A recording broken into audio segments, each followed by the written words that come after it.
আসসালামু আলাইকুম। লাউয়ের একটি প্রধান সমস্যা জ্বালা লাল হয়ে ঝরে পড়ে বা জ্বালায় পচন দেখা দেয়, কালো হয়ে যায়।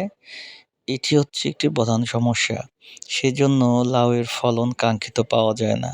যে দেখতে পাচ্ছেন এরকম কালো হয়ে যাবে লাউয়ের জ্বালাগুলো বা ফুলগুলো তাতে দেখা যাবে ঝরে পড়বে।